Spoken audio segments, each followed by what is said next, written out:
Vamos a hablar de ese programa de hoy, Arturo, un programa importante porque tenemos bien tres invitados, dos invitados y una invitada. Tenemos que hablar. A Rodolfo Elena, nada menos. Exacto, pero con él vamos a hablar de la Semana de la Lengua Italiana en el Mundo, que es, bueno, un evento importante. Después vamos a tener Ollantay Itzamna de Guatemala, porque vamos a tener que hablar también del encuentro de las teologías de la liberación que se van a encontrar el 2 de noviembre allá en Guatemala. Y también va a venir Gabriela Sepúlveda, amiga, hermana, compañera de la Asamblea del Comahue por el Agua y huertera también, trabajadora social de la Universidad del Comahue. Nos va a contar un poco de la dinámica de las huertas comunitarias allá por el Alto Valle, donde está avanzando el fracking a full. Pero bueno, volvemos al primer bloque. Nuestro primer invitado, Rodolfo Elena, autor de un libro magistral, Arturo. Contame, porque este es un programa bastante profundo, porque el tema es teológico. Bueno, en realidad el tema es aparentemente teológico. La segunda parte es más teológica que la primera. Pero el libro se llama Dos con la teología, o Due con la teología, le vamos a preguntar bien la razón del título. Es un diálogo imaginario entre Dante Alighieri, el sumo poeta italiano, y Borges, ¿sí? Así que el libro es muy interesante. La peculiaridad que tiene este libro del amigo Rodolfo Elena es que es un libro bilingüe, o sea, tiene una página en castellano y una en italiano. Si todos aquellos que quieren estudiar italiano o saben un poco de italiano, pero no tanto, se pueden ayudar con la parte en castellano. Es interesante porque para Dante Alighieri una propuesta literaria extraña, única, de establecer un rango ético entre los seres de un supuesto más allá, califica a los que estamos acá permanentemente de un destino, de una moralidad, de una lección de vida. Y Borges, nada menos que el poeta más destacado de la ciudad de Buenos Aires, que tiene, además de por objetivo la observación de lo folclórico, de lo telúrico, un reclamo a la universalidad también, pero por vía de lo imaginario. Para Borges creo que seriamente no es tanto la poesía, sino como la narrativa, el cuento, la aventura de imaginar un mundo desde Buenos Aires, es quizás el complemento necesario. No quiero ni imaginar de qué pudieron haber hablado el Dante con Borges. Hola, Rodó, Bueno, esto te hablamos de lo va FM La a Boca para contar mandarte el aire. Rodolfo, justamente es su trabajo de lector, su trabajo de escritor también. Va él a decirnos de qué se trata este diálogo. Yo presencié la presentación que hubo hace un par de días acá en la editorial Duncan, pero bueno, no voy a anticipar nada porque quiero directamente que él nos cuente y también hacerle un par de preguntas que sí me quedaron en el tintero con el tema de la presentación. Es un libro para mí muy útil también a nivel didáctico, ¿sí? Yo lo estoy ya pensando de utilizar en mi colegio con los chicos de los últimos años para hacer este paralelismo. Pero lo que vos decís, Arturo, que si bien Dante es poeta, pero también Dante es ensayista, ¿sí? Sí, para decirlo de un término que hoy llamamos ensayista. En la época se decía jurista, se decía escritor político, ¿no? Teólogo. Dante es una especie de enciclopedia de la época medieval, digamos, ¿no? Ha escrito en el mundo de lo imaginario un verdadero código ético que ha sido universal durante generaciones. Rodolfo Elena, ¿está usted en línea? Arturo Avellaneda lo saluda desde Mundos Paralelos, FM La Boca. Arturo, Rodolfo Elena, reportándose de Casa Central. ¿Cómo están?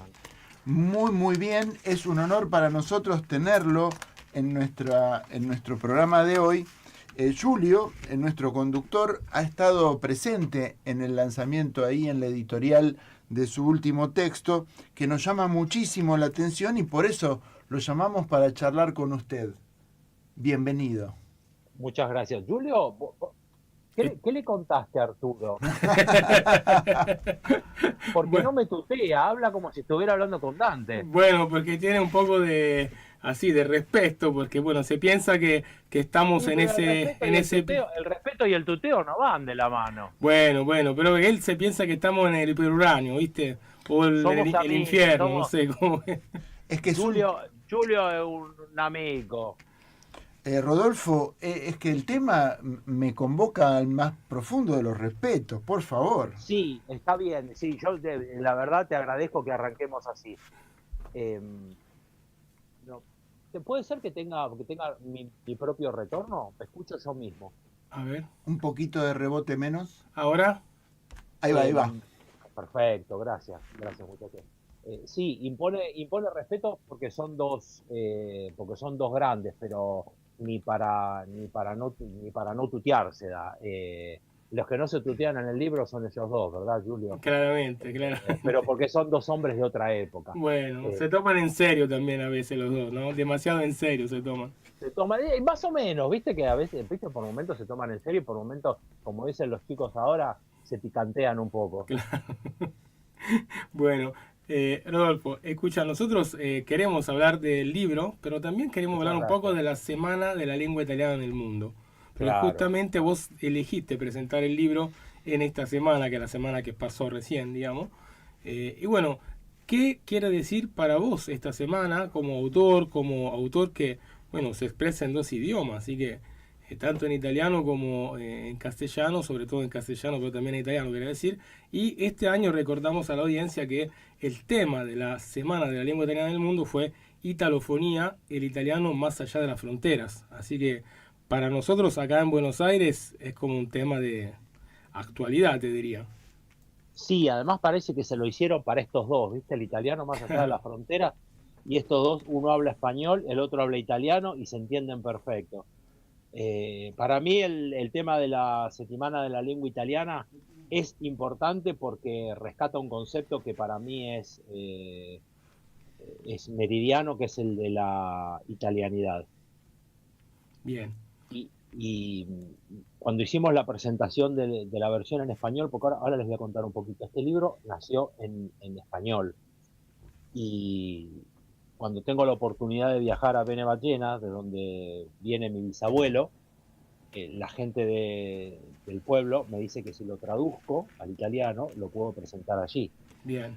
Entonces llego muy entusiasmado, hace 2 años, hablo con quien era mi profesor de italiano entonces, le cuento de qué viene la cosa y me dice, bueno, pero lo vas a traducir vos, yo no me voy a tomar ese trabajo. Claro, Porque yo estudio italiano, pero yo no estoy en condiciones de hacer este trabajo. claro. Y me dice, bueno, vamos a hacer una cosa, traducilo vos y después en cada clase que tomamos una vez por semana, lo corregimos. Qué bien. Y fue un acierto, porque fue un doble desafío, lo leí permanentemente, porque lo leíamos cada vez que lo corregíamos. Tengo que agradecerle al profesor Massimiliano Romanelli porque esa fue una decisión muy pedagógica de su parte. Él es italiano, habla muy bien el español y entonces me pudo ayudar con giros idiomáticos y estas cosas. Y Claro. cuando llevamos las dos versiones el año pasado, en diciembre, a la Dante Alighieri de Bahía Blanca, Ujú. una de las docentes me dice, esto está muy bien, me gusta para trabajarlo en clase, pero no es un inconveniente, pero me dice, tengo una incomodidad, que es que hay que tener los dos libros. Claro. Me dice, ¿por qué no te haces una edición bilingüe? Ajá. Porque es más pedagógica. ¿Y saben qué, muchachos? Yo nunca pensé que esto podía ser utilizado como una edición pedagógica para estudiantes de italiano. Yo esto lo No, escribí claro que tenía la sí, necesidad de claro que sí. escribirlo. Y más, te digo que casi seguramente lo voy a utilizar yo el año que viene, así que Para mí sería en el colegio. un placer, sería un honor porque, bueno, tenemos un amigo en común que es Mauricio, Sí, quien sabemos lo que siente él por Italia y por la italianidad, y fue un poco quien nos unió indirectamente.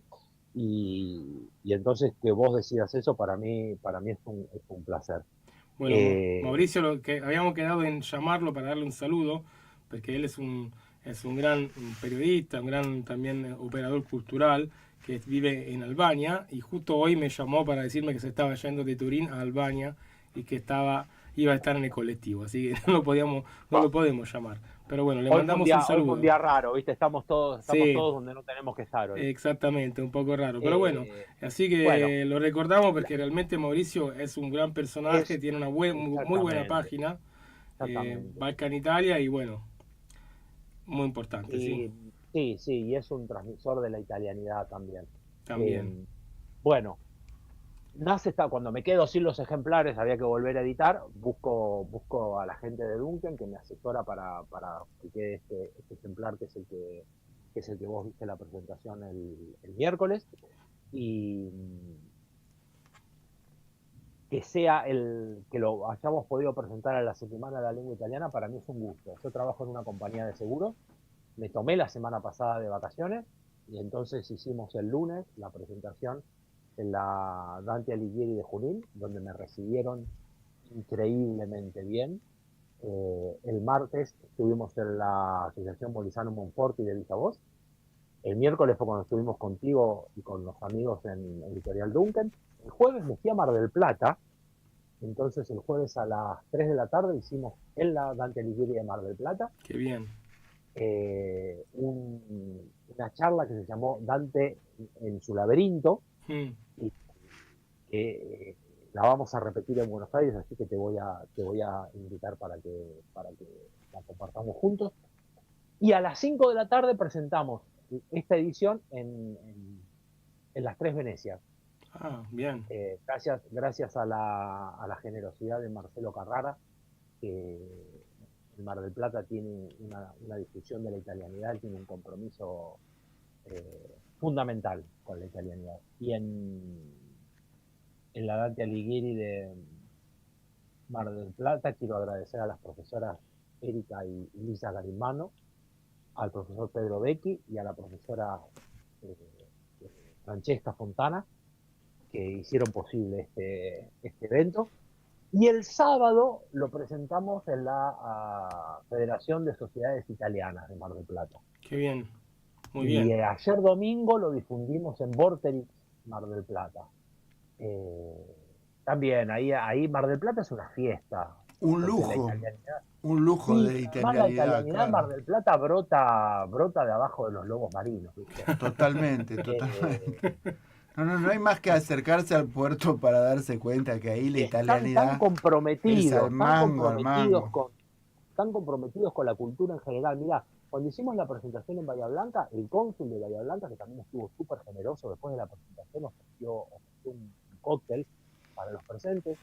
Él dio una definición que para mí es, cada vez que puedo la repito. Él dijo, la lengua italiana no es solamente un idioma, es una cultura. Claro. Y eso en Mar del Plata se vive. En Mar del Plata vos estás con las diversas asociaciones italianas y ves cómo se come, cómo se baila, cómo se habla. La solidaridad traspasa cualquier tipo de ego y egoísmos y mezquindades. La italianidad es una fiesta. Y en esta semana de la lengua italiana esas cosas eh, son para destacar. Son para Rodolfo, destacar. acá en FM La Boca, yo le diría, después de La Boca, Mar del Plata es la gran capital italiana, porque La Boca realmente es Sí. también un centro cultural histórico de la Sí, italianidad claro, claro, que no claro, cesa, que no se cansa de ser claro, italiani, ser parte de la italianidad. claro. Rodolfo, a mí me surgen varias preguntas para charlar con vos, porque resulta que don Dante Alighieri no lo conoció a Borges, pero Borges sí lo menciona a Dante Alighieri en algunos textos de él, de su autoría. Incluso me cabe a mí en mi imaginación hurgar acerca de cuál Borges sería el que quisiera hablar con don Dante Alighieri, citándolo en sus propios textos. Yo no sé, no se la quiero complicar, pero ¿por qué no me cuenta un poco de eso? A veces lo cita, a veces no lo cita, a veces lo hace, deja como algún trazo. Yo empiezo a estudiar la obra de Borges con la profesora Alicia Ardila. A mí no me... voy a decir algo inconveniente. A mí no me gustaba Borges, Mm, pero es a partir de un prejuicio, porque ¿por qué no me gustaba Borges? Porque es difícil. ¿Y cómo sé si es difícil si nunca lo leí? claro. Pero Borges, en la adolescencia te podés dar el lujo de dejarlo de lado, pero Borges es como una expresión típicamente argentina. Borges es como el tango, Borges espera. Y Y tenemos todos los, digamos, que participan del movimiento cultural más popular, digamos, el sector boedo de la cultura, para definirlo de otra manera, no el sector Florida al que pertenecía Mm, Borges, todo el sector ajá, tiene amigos en común claro, que son claves. Uno es Carriego, que es el poeta de mi claro, barrio. Otro claro. es Macedonio Fernández, a quien todos los Florida y los Boedo admiraban en común. Ahí en el libro aparece Macedonia. Macedonio, genio total. Eh, bueno, entonces yo empiezo a estudiar la obra de Borges con Alicia Ardila y ella un día ofrece un curso que se llama Borges Lector de Dante. Y ahí se me movió toda la estantería, muchachos, porque yo no sabía que Borges había leído a Dante. claro. Y además, yo coincide en un momento donde yo estaba, ya estudiaba italiano y además estaba buscando los papeles para el trámite de mi ciudadanía. Entonces ocurrió ahí como una rotonda, hubo como un momento único e irrepetible donde todo confluye. Dante, Borges, la italianidad, la Divina Comedia.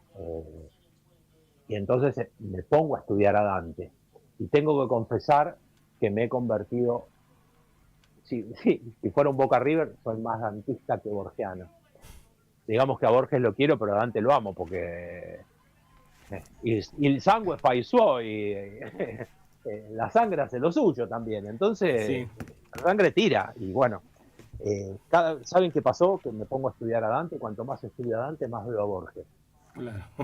Sí, como es Yo un llegué a jugar, llamamiento, ¿no? sí, llegué a jugar místicamente con que Borges era la reencarnación de Dante. Claro. Bueno, hay que pensarla seriamente esta cosa porque no olvidemos que en realidad la ciudad que había ofrecido un real mausoleo digno de ese nombre a Dante ha sido Buenos Aires, ¿sí? Sí, No señor. cierto Ravenna, sino y Sí, menos señor. Firenze, que realmente no, si bien lo quiso, pero en esa época no lo quiso para nada, tanto que tuvo Ujú, que morir en el exilio político. Y ujú. bueno, el Palacio Barolo estaba Sí, pensado señor. exactamente para ser el mausoleo Sí, de los restos de Dante y recordamos que es el edificio más alto en Buenos Aires hasta 1935, así que sí. Dante hubiese sido realmente hubiese descansado en un lugar excepcional, ¿no? No se llegó Sí, a hacer de esto, hecho, pero bueno, no, pero de hecho quienes tengan la oportunidad de visitar el Barolo van a ver que en el hall central un pequeño monumento donde se dice que ahí estaba planeado que estuvieran los restos de Dante. claro, eso es muy Eh, llamativo, ¿no? sí, sí. Empiezo a encontrar similitudes entre ellos. Cuando apareció la primera la llamé casualidad, la segunda le dije coincidencia, la tercera ya dije, ojo que acá pasa algo. Y ya cuando aparecieron 6 o 7 dije, esto es otra cosa, paremos aquí. Y como quien va al supermercado, me hice una lista a mano alzada de las similitudes que aparecían. Y cuando las tuve todas juntas, dije, bueno, esta gente se va a tener que juntar a hablar. Claro. Y lo Porque sentaste no puede ahí en haber, tu libro. no, pues sí, porque no puede haber tanta coincidencia, tanta casualidad, entre comillas, entre dos personas que están separados por un océano, 11.000 kilómetros de distancia y con 700 años de diferencia. Claro, Porque además que hubiera coincidencia en la obra de Borges con Dante se entiende intelectualmente, porque Borges lo leyó y lo metió ahí. Ahora, que yo encuentre a Borges leyendo a Dante, es al revés la cosa. claro.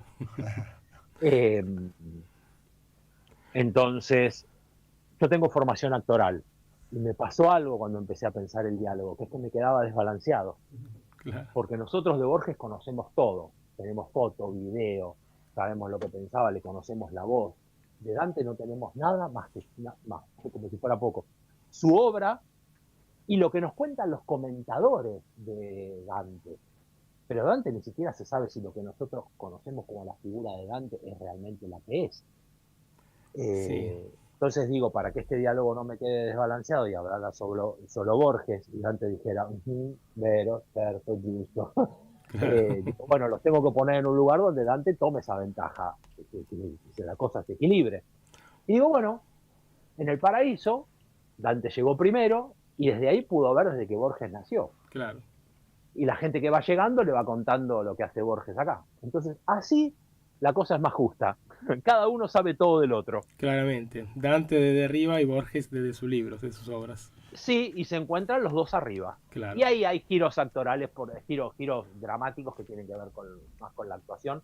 Porque, por ejemplo, cuando empiezan a leer el libro ven que el diálogo ya está empezado, porque como esto está en el paraíso no hay ni tiempo ni espacio, puede estar ocurriendo en este momento. Cada uno de los encuentros se llama momentos, no hay capítulos, porque Claro. vuelvo al punto.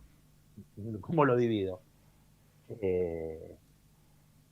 Y entonces hay una suerte de concatenación de temas por los que ellos van pasando, y casi siempre tiene que ver con sus obras. Hay una excusa, hay un disparador, pero después ellos hablan a través de sus textos.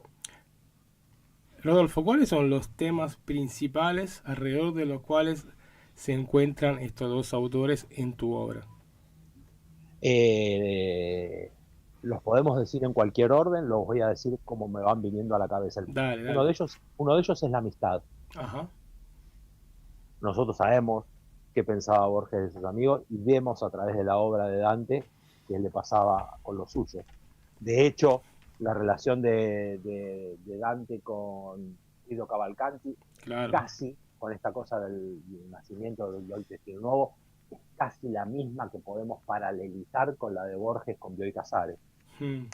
Interesante, muy interesante. Para el Dante la amistad era causal del peor de los males, que era la traición a sus amigos, ¿no es cierto? Y es lo que le pasó.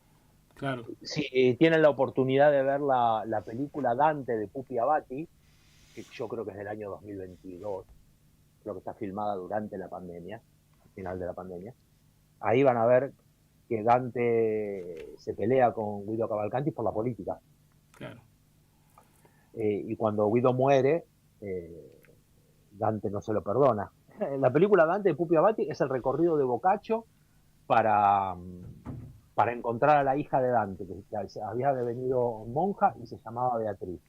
Beatriz. La hija de Dante se llamaba Beatriz, ¿ustedes lo pueden creer? Beatriz, sí. Falta Freud y estamos todos. Y estamos todos, sí. Bueno, recordemos que Dante tiene un poema, un soneto, Guido y vorrei que tú lapo e Dio, ¿no? Y esos son justamente, exacto, es un llamado a sus amigos estilnovistas. Mirá qué trilogía, exacto, mirá qué trilogía. Sí. Otro de los puntos son los antepasados. Yo le puse, para resumirlo, le puse los bisabuelos, pero en realidad es el bisabuelo de Borges, el que más aparece en su obra, y el de Dante no es el bisabuelo, es el trisabuelo, claro. el Nono Cachagüida. Cachagüida, exactamente. Que es quien le dice, vos vas a ver lo que es probar el pan amargo, el que le avisa del exilio. Entonces ahí hablan de sus parientes, y cómo cada uno de ellos los tuvieron como parte de su obra. Y las muertes militares, Rodolfo, que también evoca Borges. Exacto. Tremendo. Y bueno, y de hecho, Borges retoma parte del... Perdón, miren, ¿ves? Quiero decir Dante y digo Borges. Dante retoma a su abuelo Cachagüida porque como peleó en una de las cruzadas, el emperador de la época lo había nombrado noble. Y como él en este momento quiere desdecirse de todo lo que había dicho antes de la nobleza, va al Trisnono Cachagüida para probar que él también es noble. Es muy interesante. Bueno, recordamos que Florencia, Firenze en esa época era una de las grandes potencias y que desde ahí a pocas décadas llegaba a ser, digamos, la moneda, la divisa, el fiorino fiorentino. Era exactamente lo equivalente de lo que era el dólar hace unos años, pero ya ahora ya no, porque está en caída libre. Pero hace unos años era el equivalente en Europa de lo que era el dólar en el mercado mundial, ¿sí? Así que es realmente los Medici empezaron como banqueros de los papas y bueno, terminaron siendo una de la señoría más poderosa de Europa, ¿no? Así es. Y después el culto al coraje. Ajá, sí, sí, sí. El culto al coraje en Borges es más que claro. Le iba a decir, los duelistas de Borges. Mm. Claro, sí, el culto al coraje en los compadritos, en los guapos y en los gauchos. Sí, es muy importante eso. Y el exilio de Dante todos lo tenemos claro, es este que le toca a partir de su compromiso político y es el que le lleva a escribir la comedia. Hablábamos con la gente de Mar del Plata el otro día y especulábamos con que si no hubiera existido el exilio de Dante, no hubiéramos tenido la comedia, quizás. Claro. Y el exilio de Borges fue interno, porque Borges, cuando tiene esa lucha con el peronismo y se queda sin trabajo, se tiene que reinventar y empieza a dar conferencias. Sí, Cada sí, uno sí. se guardó a su manera. Otro de los puntos es la política, y acá tocamos este punto en el que Dante, como hombre del medioevo, no era solamente escritor. Definir a Dante solo como escritor, te escuchaba Julio cuando empezábamos, antes de empezar la charla, Exacto. no es solamente un escritor. No. El hombre del medioevo era hombre, era guerrero. Bueno, de hecho, la batalla de Campaldino aparece en la comedia. Claro. Y en la peli de Pupi Avati también. Y se ve como Guido Cavalcanti le consigue el caballo para que Dante pueda pelear. Claro. En Campaldino. Entonces era boticario porque había que tener un título para poder acceder a la política, y era hombre, y era padre, y era... El hombre del medioevo era una persona, era completo, Exactamente. había que saber hacer de todo. Recordamos que había una formación que se llamaba el arte del trivio y del cuatrivio, ¿no? Entonces era una formación de siete capacidades, habilidades, disciplinas que tenían que ser ejercidas por cada uno de estos personajes, así, público, y seguramente la teología, ¿no? La filosofía, todo este debate, ¿no? Sobre la importancia también de lo que es la razón última en una formación intelectual cosmovisional, yo llamaría, de la Edad Media, que Claro. es diferente de la que era del Renacimiento, diferente de lo que era la modernidad de la Ilustración. Todavía era un gran sistema que funcionaba de cierta forma, ¿no? Y era muy importante entenderlo. Eso también Exacto. hay que entender que es el momento en que nace la burguesía. La burguesía son los que están en el borgo, ¿sí? En el pueblo, y no estaban en los campos, ¿no? Exacto. Y bueno, es un Exacto. momento importante. Lo es, exactamente que sí. Y después hay un momento que a mí me gusta mucho, particularmente, que es el momento en el que hablan Hay dos momentos en los que hablan de sus escritos. Uno es la comedia y el Ale, por el paralelismo que hay, ¿no? Entre el Ale borgiano y la comedia de Dante. Y otro es que que a mí me sirve para ejemplificar cómo estos dos autores son tan generosos que ni siquiera hace falta entenderlos. Ellos nos permiten que los comprendamos, que es un pasito un poquito menos intelectual, ¿no? Es esta cosa, vieron que cuando nos estamos bañando o estamos cocinando pasa algo y viene esa idea que hasta entonces no había, cuando algo maduró y entonces se manifiesta. Hay un momento en el que cada uno de los dos, Dante le dice, Borges, ¿qué pasa en el sur? En el sur, en el cuento, ¿no? Porque en esto de la generosidad para que los podamos comprender, cada uno de nosotros puede pensar que en el sur hay como esas lecturas, ¿no? De lo simbólico, de qué fue lo que en realidad le pasó a Borges ahí cuando muere en ese cuento, y de qué manera, y a Dante, que es el paralelismo que hace ese momento, Borges le pregunta, ¿y el conde Ugolino se comió o no se comió a sus parientes niños, ni siquiera adolescentes? Bueno. A la cabeza, ¿no? Levantó la cabeza el pecador, levantó la testa al fiero pasto. Exactamente, y entonces después pudo más el ayuno. Claro. ¿Qué es ese pudo más el ayuno? Pudo más el ayuno y me dejé morir, claro. Sobreviví o pudo más el ayuno y me los comí. Hace 700 años que los comentadores están pensando esa línea. Recordamos que el conde Ugolino había sido encerrado, ¿no? Como castigo en una torre, ¿no? Y con sus hijos destinados a morir de hambre, ¿no? Estos eran los lo de Luca que encerraban a los pisanos, ¿no? Exactamente. Fíjense el grado de crueldad que encierra al padre con sus hijos y un par de sobrinos, y entonces, bueno, alguien decidirá. Y el texto dice que los hijos le dicen, nosotros, vos nos diste la vida, vos nos la podés quitar, comenos y sobreviví. Claro. Bueno, no sabemos qué pasó ahí. Y en el sur no sabemos qué pasó. Cada uno puede interpretar el final que quiera, que sepa y que pueda en ese texto borgiano. Y después, por supuesto, el momento de Ulises, donde cada uno de ellos hace de su Ulises una magia. Claro. Y el momento de Ulises es quizás uno de los más, yo te diría de los más, ¿cómo se puede decir?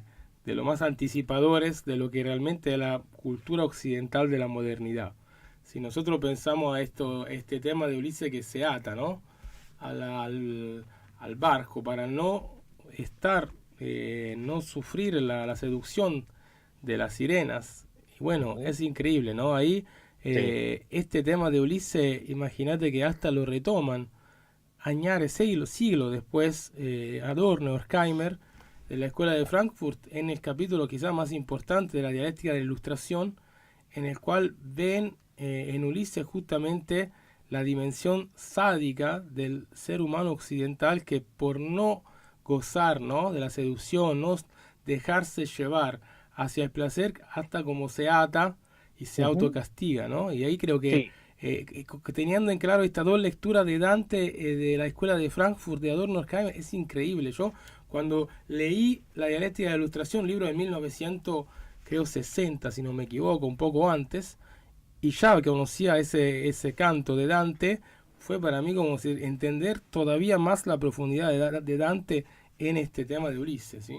Exactamente. Y algo que a mí también me gusta es esto del conocimiento. Viste que se dice que Dante, que Ulises sucumbe por querer conocer y es castigado por conocer. Claro. Por querer, y no es castigado por querer conocer. A mí me gusta pensarlo desde otro lugar. Vieron que ahora hubo como un boom del Eternauta. Sí. Y estaba la frase que quedó en el inconsciente colectivo fue esta de nadie se salva solo. Sí. Bueno, a mí me gusta pensar en el concepto de que en realidad Ulises no muere por querer conocer, Ulises muere porque desafía a los dioses y se cree que puede conocer sin la ayuda de ellos. Claro, es un pecado y es de eso lo que hubris. lo destruye. Es eso lo que lo destruye a Ulises. A Ulises no lo destruye querer conocer. Todo lo contrario. Dante en la comedia dice que exactamente lo contrario. Exactamente. No fuimos criados para morir como brutos. Hay otra, Rodolfo, hay otra analogía también ahí en ese texto sobre la fidelidad y una Penélope que lo esperaba, Ulises. Y lo retomo porque también la infidelidad es un tema en Dante. Claro. Y ambos son dos grandes constructores éticos. Está bien, para Dante más allá era como una especie de código penal y para Borges una biblioteca. No lo quiero poner en apuros, pero le quiero preguntar sobre el tema del amor, porque hablamos de lo guapo, hablamos de la aventura, hablamos de muchas cosas, pero del amor no hablamos nada todavía. Bueno, eso es lo que aparece cuando ellos hablan de sus obras más conocidas y menos leídas, que son la comedia y el Aleph. Ahí hay una Beatrice. Ajá. Cada uno de los dos tiene su Beatriz ahí por la que escriben esos textos, según se puede decir. Ajá. Está la Beatriz Viterbo de Borges en el Aleph y está la Beatrice Portinari de Dante. Y entonces ahí hay un punto en el que Borges en el diálogo le dice: ¿a usted le parece escribir semejante obra nada más que por una mujer? Nada más que por el amor de una mujer. Entonces ahí medio como que también lo traen a Freud de nuevo, ¿no? Porque le dice, bueno, esa es su visión, acá habría que llamarlo a Freud porque usted está proyectando. Esto es lo que usted dice. Acá está hablando, usted me critica a mí, pero está hablando de usted. ¿Qué me quiere decir con que yo proyecto? Para esto le dice, no, mire, Freud nada, ya con 2 escritores de literatura fantástica es suficiente, como que Freud ya es humano, ¿no? Ahora, ¿cómo vos podés pensar que podés tener un diálogo entre Dante y Borges y podés arrancar esa carcajada. Claro, sí. No, eso Porque es sí. la picardía de dos amigos que se encuentran a hablar de la vida, que se picantean, pero en el fondo, primero en el fondo y después muy en la superficie se respetan. Entonces, le dice, ¿qué me quiere decir con que yo proyecto? Que eso es lo que hizo usted en el Aleph. Usted escribió el Aleph para encontrar a su Beatriz. En la comedia es una historia de amor, pero es una historia de amor por el amor a uno mismo y el amor a Dios y la salvación. A mí me gusta pensar que la comedia Dante la escribió para explicarnos a los hombres que se puede ser feliz. Claro. Tiene Rodolfo ahí un temario de debates abiertos infinitos, porque los dos van al infinito realmente. Por eso me motiva también la curiosidad preguntarle por el tema de Dios, el tema de la Trinidad, del más allá. ¿Cómo es esa comparación? ¿Por qué el título? Sí. Sí. Bueno, ahí hay un juego numérico que tiene que ver con lo que estos dos pensaban de Dios también. Porque si yo digo dos con la Trinidad, y entonces pregunto, ¿no? Normalmente cuando sale esta pregunta en la presentación del libro, digo, ¿cuántos personajes ven ustedes en el título? Entonces me dicen, pueden decirme tres, porque Claro. Borges, Dante y la Trinidad. Claro. Pero la Trinidad en realidad son Padre, Hijo y Espíritu Santo. Son tres. Pero son tres que son uno. Claro. Pero además, en la concepción de estos hombres, todos venimos de Dios, que es uno. O sea que en ese título estamos englobados todos. Le podríamos haber puesto uno, como el tango de Mariano Mores, y en realidad también servía. Claro. Porque todos venimos de Dios. Entonces ahí juego con el canto 19 del paraíso, donde se forma un águila, en el que todos los ángeles hablan al unísono, pero se escucha la voz de uno. Entonces dice, hablamos todos y habla uno. Hablamos todos y hablo yo. Como que ahí está el concepto de unidad en Dante. Y voy al texto Los teólogos de Borges, donde Juan de Panonia y Laureliano eran dos teólogos, uno odiaba al otro, el otro era bueno por naturaleza, pero el otro lo odiaba porque lo envidiaba, porque bueno, pasa algo, no quiero spoilar el cuento para los que no lo leyeron, se muere uno y va al cielo, y después pasa algo y se muere el otro. Y cuando el segundo llega al cielo, Dios se lo confunde con el primero. Claro. Y este que lo había matado al otro, lo peor que le podía pasar era confundírselo con el otro, ¿viste? Entonces Borges habla de un Dios fallido. Entonces, ¿existe la posibilidad, se pregunta Borges, de que haya un Dios fallido, un Dios que se equivoque? No, evidentemente, cuando Dios le dice a Juan de Panonia, vos sos Laureliano, en realidad lo que le está diciendo, no importa quién mire, siempre voy a ver a uno. Porque para mí son todos iguales. Claro. Ese es el juego en el que cada uno de los dos autores, 700 años después, hablan de la unidad, hablan de un Dios, más allá de lo religioso, como unificador.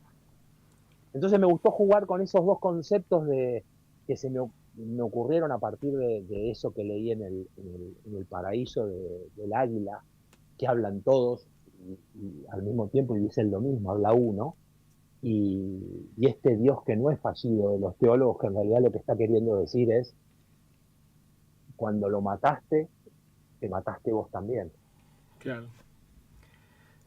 Y sí, hay mucho para decir sobre eso, pero la verdad que desde la idea de la unidad, ¿no? En Dios, recordamos que recién 1000 años antes de la Divina Comedia, en el 325 después de Cristo, en el Concilio de Nicea, se define el dogma trinitario, ¿no? Es decir, que Jesucristo es osmosis de la misma sustancia del Padre y no criatura del Padre, ¿sí? Entonces, esa unidad después también va a influir en la que es la filosofía, digamos, de Plotino, que para Dante es muy importante, a más allá también de Boecio, de otros autores que son claves para entender un poco la el pensamiento de Dante, y también es interesante pensar que el paradigma gestional, ¿no? El mismo del marketing, digamos, nace de alguna manera en ese concilio, ¿sí? En el cual se acuña el término oikonomía como gestión de la relación entre Padre, Hijo y Espíritu Santo, ¿sí? Ah, mira. Entonces tenemos como un tema muy importante. Todo esto está bien aclarado en el libro de Giorgio Agamben, El Reino de la Gloria. Es un Ajá. libro que yo sugiero leer, largo, ¿sí? Y también un poco pesado, pero como tiene muchas cosas de suma importancia en que muestran cómo la economía en realidad sea un paradigma teológico, ¿no? Y Mm. bueno, Dante entra en esta mirada, entra en esta idea de justamente de la Trinidad, de la unidad, ¿no? Y también su visión política de la idea de apoyar una especie de güelfismo, digamos, ¿no? Ser por parte del Ujú, emperador, pero ujú. con cierta autonomía de la parte espiritual por el lado del Papa, ¿no? Entonces, Exacto. Dante, como está dentro de un esquema medieval, políticamente muchos lo consideran conservador, para mí no, para nada, pero por la época era una mirada bastante abierta. Pero la cosa interesante es que dentro de este marco espiritual, de teología política, diríamos, para anticipar un poco el tema del próximo bloque, Dante consideraba como el peor de los crímenes absoluto, mucho lejos peor de la traición de los amigos y la traición también de, digamos, del asesinato, el asesinato, la corrupción. Sí, Así tenemos este tema que es un tema súper importante para sobre mí. todo el de la iglesia, que era el que Claro, la simonía, el particularmente. nepotismo, ¿no? Ujú. Y hay algo que por lo que yo pensé esta charla de Dante en su laberinto, y tiene que ver con esto que estás diciendo, que es, pensé cuando decías el peor de los pecados, pensé que ibas a hablar de la usuria, de la usura. Bueno, en realidad la usura Eh, es una parte de la corrupción, ¿no? exactamente. Bueno, y Dante ahí tiene un problema, porque su padre y su abuelo eran usureros. Claro, Por eso él, cuando quiere hablar de su familia, fíjense que en la comedia no nombra al padre en todo el texto, y recién cuando va a buscar un pariente se va al trisnono. claro, cachagüida. Y para poder hablar de la nobleza, ¿por qué no habla de toda la familia? ¿Por qué no habla del padre? ¿Por qué no habla del abuelo? ¿Por qué no habla del bisabuelo? Porque esa comodidad económica que él tenía que ver con algo que le pesaba moralmente. Claro, Cuando él dice en el canto 1 del infierno que se encuentra invaso loco, está hablando esta cosa y el verbo que usa, que dice robinare, está ahí, él ahí la pudredumbre que tiene es moral. claro.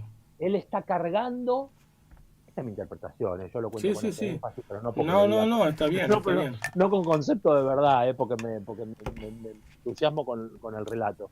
Eh, él ahí descubre que está en un problema. Dante está, no es muy dantesco lo que ve, no es muy literato incluso lo que ve. Dante está en el medio de un despelote. Claro. Bueno, Entonces ¿a arma quién se toda una encuentra? maquinaria para poder salir de ahí. Claro, se encuentra con las tres bestias, ¿no? Las de tres fieres. Una es la Se encuentra codicia, la loba. exactamente, exactamente, que por más que trague y trague y trague, y cuanto más come, más flaca y más magra y más, Claro, porque no hay nada que la satisfaga. exactamente. Es más, la loba después vuelve a aparecer. Dante no repite el tema de la loba después porque es casualidad. Es, hey, no se olviden de esto. Yo no vuelvo a este personaje porque no se me ocurre nada nuevo. Claro, claramente. Yo voy a volver sobre el tema porque esto es grave. Exacto. Rodolfo, vamos a empezar un poco a cerrar nuestro encuentro radial. Y yo quería Dale. volver un poco sobre el tema del italiano, de la italofonía, como este tema de esta semana de la lengua italiana en el mundo, y recordar un poco a la audiencia que el italiano es una lengua muy hablada en el mundo, muy hablada, eh, pensando que viene de un país tan chico y que en realidad su extrema difusión se debe por sobre todo, si bien no únicamente, al tema de la emigración, ¿sí? Entonces, diferentemente de otros idiomas que tuvieron un éxito gracias a su dimensión colonial, cuando no imperialista también, como el inglés, como el español, como francés también, ¿no? Y en parte el portugués, el italiano con pequeñas excepciones del Corno de África, que el régimen de Mussolini intentó con fracaso, digamos, colonizar, si bien no sin daño, y alguna parte del norte de África, Libia por sobre todo. En el resto del mundo donde más se habla, mucho más que en África el italiano, en realidad es un idioma llevado por los inmigrantes. Y esto es un dato muy importante, porque no es un idioma que se impuso desde, digamos, la violencia del poder, no se impuso como idioma, por lo menos en las Américas, en Australia, ¿no? En estos lugares, un idioma que vino desde abajo y sin embargo llegó y llega a ser un idioma muy importante, significativo también en la cultura de Porque estos no es países. solo un idioma, porque es una cultura. Vuelvo al cónsul de Bahía Blanca. Claro. Mira, hay un texto, hay una frase de Borges cuando habla de sus antepasados anglosajones que él dice, estoy volviendo a la lengua hablada por mis ancestros. La estoy recuperando.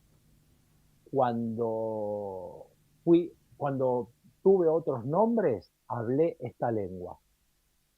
Yo leí eso y dije, es lo que me pasa a mí con el italiano. Y cuando pude estar en Bene Ballena fue lo que sentí. Estoy volviendo a la lengua de mis ancestros. La estoy recuperando. Cuando fui otros hombres, hablé esta lengua. Cuando yo fui mi bisabuelo y estuve en Italia, hablé esta lengua. Simbólicamente, porque seguramente mi bisabuelo llegó aquí hablando ni siquiera italiano, seguramente hablaría piemontés. Claro. Pero el símbolo es ese. Es cuando el italiano llega a donde llega, no lleva una lengua, lleva una cultura. Por eso lo de la italofonía este año es fundamental para rescatar, porque no es solamente un idioma. Vos no estudias italiano porque podés andar por el mundo. Vos para andar por el mundo estudias inglés. Claro. Si vos estudias italiano es porque te pasa otra cosa.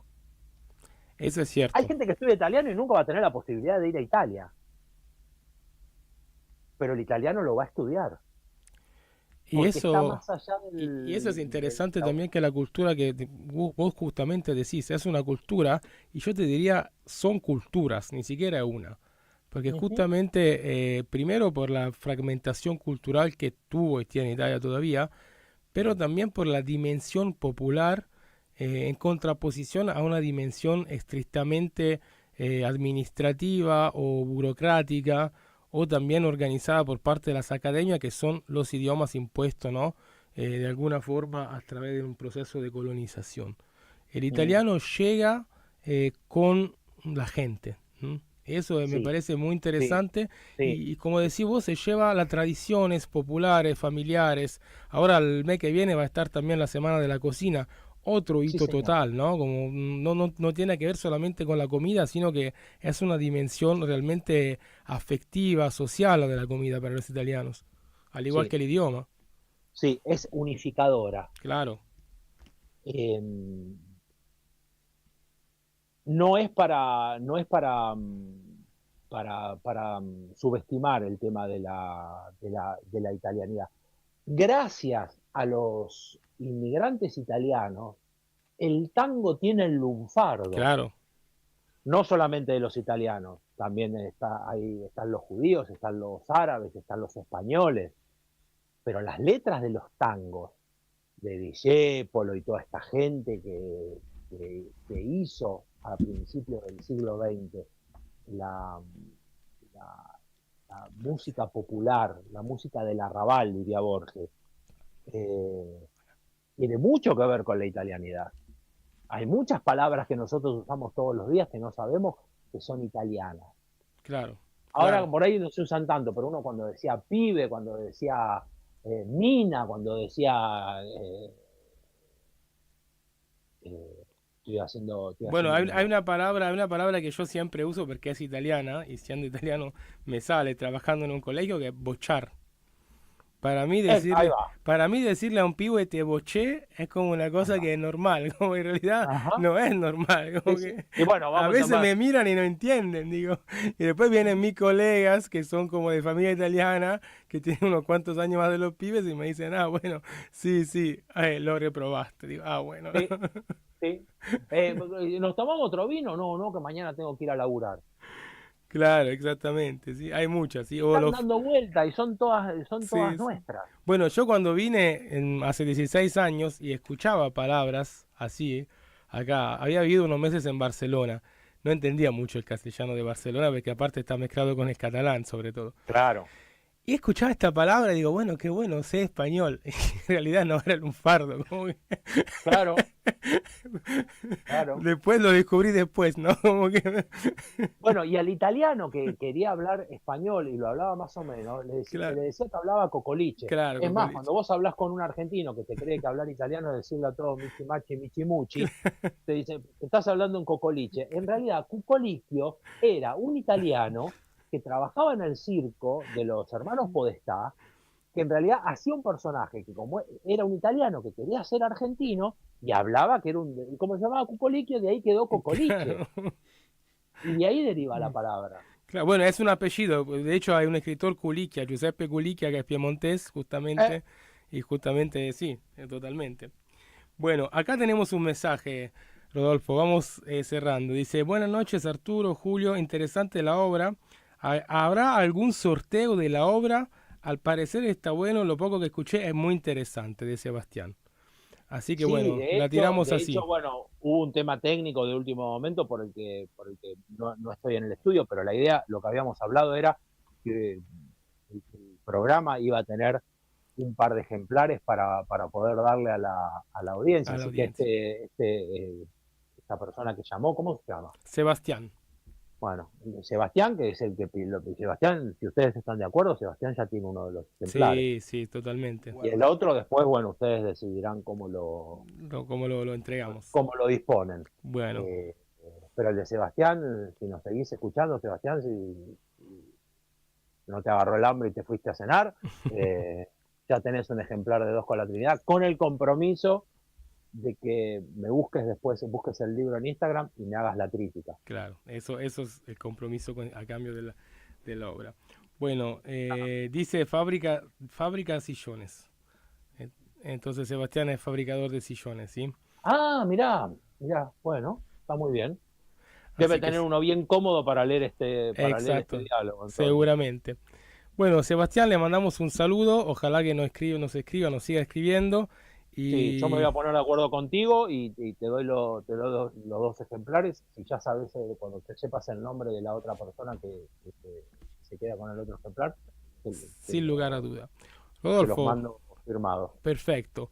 Bueno, quedamos así. Vamos cerrando un poco este bloque que tuvimos realmente muy interesante, también Muy bien, muy alegre, muchas ¿sí? gracias. Si bien hablamos de temas profundos, muy profundos, en realidad de autores que, como vos bien decías, son más citados que leídos. Sí, ¿y Pero sabés qué pasa? Si nosotros no lo descontracturamos, sí, sí, estoy de acuerdo, nosotros, bueno, esto lo hablamos el otro estoy día. de A acuerdo. Dante se le enseña en la escuela secundaria y a Sí, Borges lo leían los trabajadores de la década del 50 que tomaban el tranvía y compraban el diario La Nación para ir a trabajar. claro. O sea, son autores difíciles, pero nosotros un poquito nos pusimos un poquito perezosos. Bueno, escúchame, yo ya hablé con mi compañera, mi colega, la profesora de literatura de mi colegio, y ya el año que viene vamos a pensar de hacer este mini proyecto con tu libro, de tratar de leer a Borges y a Dante en paralelo, ¿sí? Qué Ella bueno, qué durante sus bueno. horas y yo durante la mía de italiano. Y si vos vas a estar por este lado, que no te vas a Italia, en marzo está el Dante D, el Día de Dante. Así que estaría Sí. bueno por ahí ver y organizarnos. Si vos estás acá, podríamos hacer hasta un encuentro. Mira, el 25 de marzo, que es el Dante Di, voy a estar en Mar del Plata, Bueno, bueno, porque ahí en va a esa haber semana. algo, pero en esa semana algo hacemos. Buenísimo. Bueno, te tomo la palabra y después, bueno, ya nosotros nos veremos por otro lado con más tranquilidad a Seguramente, uno de estos días, ¿sí? seguramente, Y nos seguramente. debemos una charla más tranquila. Te Sí, mandamos claro. un abrazo súper grande, muy agradecido de Y estar con nosotros. no, yo agradecido a ustedes por el tiempo, por la curiosidad, por la disposición y por el espacio. Muchísimas, Arturo, muchísimas gracias, ¿me Rodolfo, prometés que me Elena, puteás la próxima vez que hablemos? cómo no, Y guardamos para Sebastián un ejemplar y ya mismo nos ponemos en campaña para ubicar el otro. Perfecto. Libro de Dante y Borges, Dos con la Trinidad, de Rodolfo Elena, querido. Y va uno para vos, Arturo, también, que vos no lo tenés el ejemplar. Tante grazie, Rodolfo. Altrettanto, caro. Ci vediamo pronto. El operador dice está hablando en concolicho, pero bueno, vamos a hacer que Arturo esté hablando en italiano. Grazie mille. Bueno, Rodolfo, te mandamos un abrazo. Un fuerte abrazo. Esto era Mundo Paralelos con Rodolfo Elena. Chau, chau. Chau, chau.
Blues, jazz, pop, punk, new wave, garage, ska, psicodélico, hard, heavy, reggae, funk, fiesta. El rock nacional es muy amplio. Conocelo todo. Escucha FM La Boca. Uno más de tus sentidos. Solidarizarte por Rodri, edición 2. Sábado 25 de octubre, Club Social y Deportivo 9 de Julio, Barrio Obrero, Lanús. Itapirú 1689, esquina Chaco. A partir de las 14 horas. Entradas anticipadas 2 por 10.000, puerta 8.000. Comunicate con Karen al 1136 83 64 15. Bandas invitadas: Las Rocas del Escocés, Kenko Acústico, Trío Alsina, Bethel, Lo Peor del Mundo y Comandante Hank.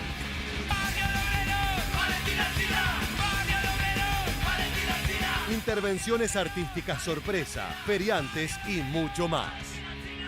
Solidarizarte por Rodri, edición 2. La tranquilidad no tiene precio, pero sí una buena cobertura. Confía en un experto.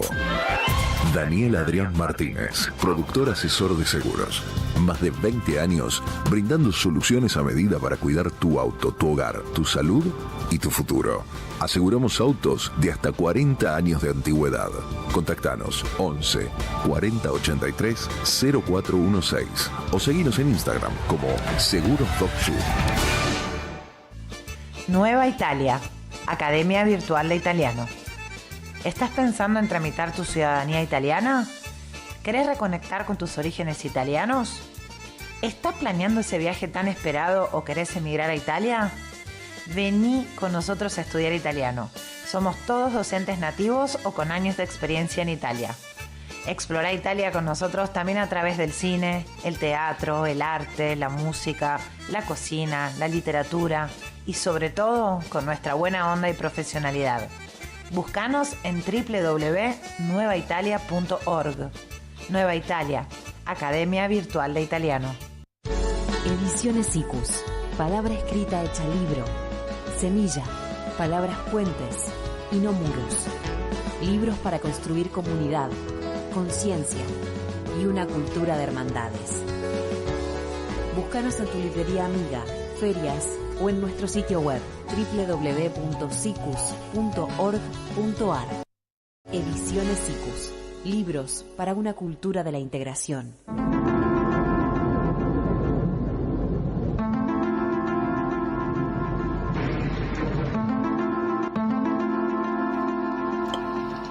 Y regresamos en esto que es la segunda hora de Mundos Paralelos, como siempre, por FM La Boca, la 90.1, los lunes a las 20, de 20 a 22 horas, con la conducción de aquí presente, don Giulio Soldani. Y entre tanto, logramos nuestro siguiente invitado a través de un llamado. Giulio, te quería hablar de Italia. Cosa sucede con Italia. Ahí Meloni dice que hay que volver a Italia. Además puso profesorado para aprender italiano por todos lados. Bueno, calma. Meloni no se sabe bien lo que dice. Primero está en gobierno que está de acuerdo en grande negocio con Israel. Así que recordamos, participa del genocidio de Gaza, y ya con esto no hay que decir mucho más, como me hacen señas acá del operador, me dice, ya está. Pero, claro, pero bueno, no, más allá de esto, hubo una movida bastante pesada con el tema de la ciudadanía, porque parecería que en un momento iban a cortar la entrega de la ciudadanía por lo que eran bisnietos, y bueno, es una movida rara esto de la ciudadanía, porque no se entiende bien si es un ius sanguinis o un ius solis. Correcto. Es como que están en el medio, no se entiende. El referéndum, el plebiscito que se hizo para entregar la ciudadanía después de menos años a los inmigrantes, no llegó al cupo mínimo del 50%, tocó un 29% durante el invierno acá austral, y bueno, ahora parece que volvió atrás esta medida del gobierno Meloni. Hay un tema con las migraciones. En Italia hay una población de viejos, básicamente, Y ya hoy día todo lo que es el INPS, que sería la especie de ANSES de acá, está como muy para atrás. ¿Y quién va a pagar estos aportes? O sea, no hay números. O sea, ya tenemos un 24% en Italia de personas extranjeras, emigrantes, que están trabajando en blanco y aportando. Así que el futuro, yo creo, para mí, va a ser seguramente una Italia multicultural por necesidad. Estamos en contacto, ahora cambiando de tema, Julio, porque Latinoamérica está que arde y tenemos Sí. un querido colega además en línea, que no queremos hacerlo esperar más porque además es amigo de la red Avia Yala Soberana. Ollantay Itzmaná, ¿cómo le va? Arturo Avellaneda de Mundos Paralelos lo saluda. Hola, estimado Arturo, muy buenas noches aquí. Pues gracias por la llamada y estamos aquí para poder conversar con ustedes. Ollantay, buenas noches. ¿Cómo estás? Hola, ¿qué tal, Julio? Buenas noches. Bien. Aquí estamos. Muy bien. Bueno, gracias de nuevo por estar con nosotros. En Guatemala están pasando varias cosas, ¿no? No tanto al nivel de Chile o de Ecuador y de Perú, pero bueno, ¿qué está pasando en estos días en Guatemala? Contanos un poco, Yantay, ponernos en contexto y después sí vamos a hablar del evento que se hará el 2 de noviembre. A ver, ¿qué está pasando por estas tierras que se llama Guatemala? Nosotros estamos aquí a nivel político bajo el gobierno de lo que hemos llamado desde nuestro humilde análisis, el progresismo norteamericano, bajo la dirección del presidente Bernardo Arévalo, hijo del expresidente que asumió el gobierno después de la revolución de aquel 20 de octubre de 1944, hace 81 años atrás. Su papá del actual presidente asumía el mando y hacía varios cambios, y obviamente ese proceso 10 años después fue truncado, descabezado por Estados Unidos, con una intervención político-militar. Y ahora este gobierno, encabezado por el hijo de aquel presidente, pues como digo, está ya en el curso de su gobierno. Prometió muchas cuestiones a nivel de seguridad, por ejemplo, prometió luchar contra la violencia, contra la inseguridad, etcétera. Pero lo triste es que hasta el ministro de Gobernación, que sería, digamos, la autoridad máxima, el jefe de la policía, etcétera, ha tenido que renunciar, denunciado por con denuncia pública por parte de uno de sus ex viceministros, de haber recibido coimas por parte de 20 pandilleros, jefes pandilleros que escaparon de la cárcel juntamente con otra viceministra, y entonces tuvieron que ser removidos. Y así podemos ir mencionando varios sucesos o procesos que, lejos de afianzar la segunda primavera que prometieron juntamente con Estados Unidos para Guatemala, pues se va desdibujando, y pues la gente en el campo popular cada vez más molesto. Pero allí va la promesa, digamos, de la progresía norteamericana.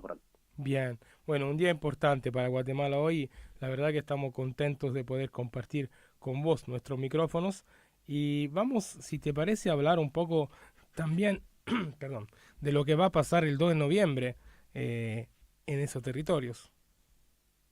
Sí, específicamente te refieres seguramente al tema, al encuentro continental que se ha titulado Espiritualidades y Teologías Políticas, desafíos y perspectivas decoloniales, que se realizará de manera presencial el 7, 8 y 9 de noviembre próximo, es decir, en cuestión de unos días.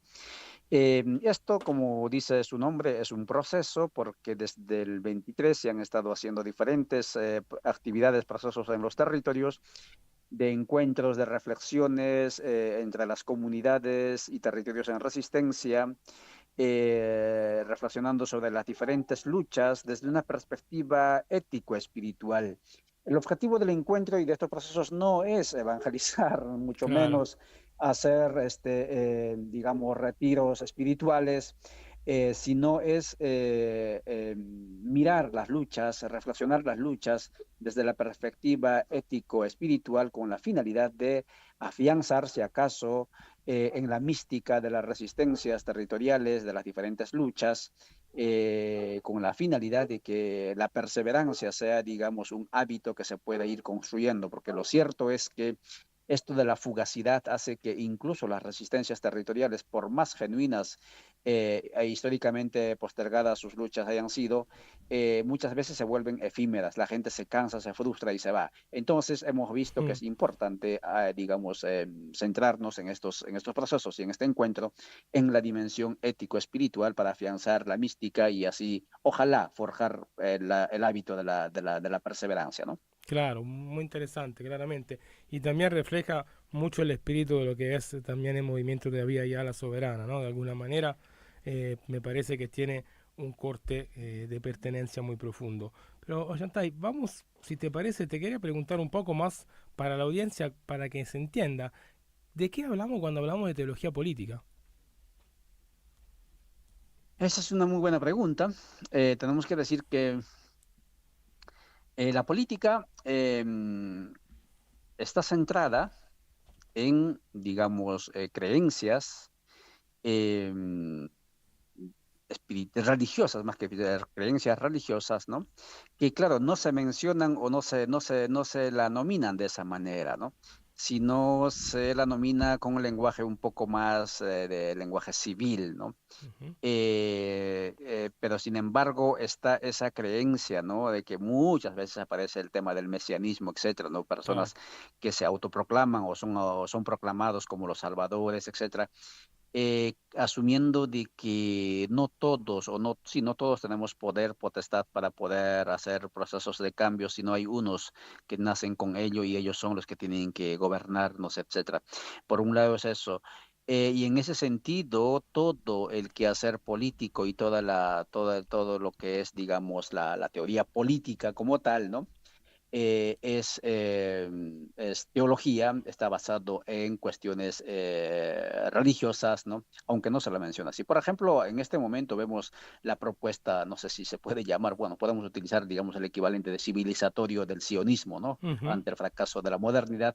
Eso está anclado específicamente en un tipo de teología. Claro. Podríamos decir teología, por ejemplo, de esto del retorno del Mesías cuando se construyó el templo, etcétera. Por eso los evangélicos lo apoyan a Milei y todo lo demás. En ese La segunda sentido, venida de ¿cuál es el Cristo. objetivo?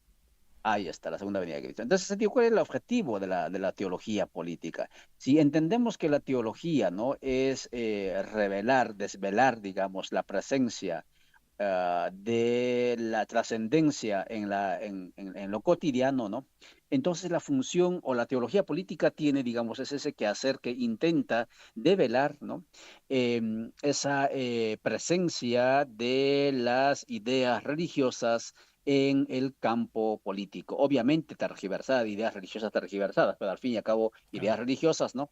Presente en el quehacer político. Y entonces el objetivo, en primer lugar, de la teología política, digamos, del campo popular, es develar, ¿no? Es desvirtuar esas falacias. Por ejemplo, en algún momento Milei se proclamó como el Moisés de Abiyala, ¿verdad? Claro. O Trump, ¿no es cierto? Se plantea como el Moisés, digamos, como el nuevo liberador. Entonces, todo eso hay que desenmascararlo. Por un lado es eso. Y por otro lado también, las teologías políticas desde el campo popular lo que intenta es acompañar e ir develando, descubriendo, ¿no?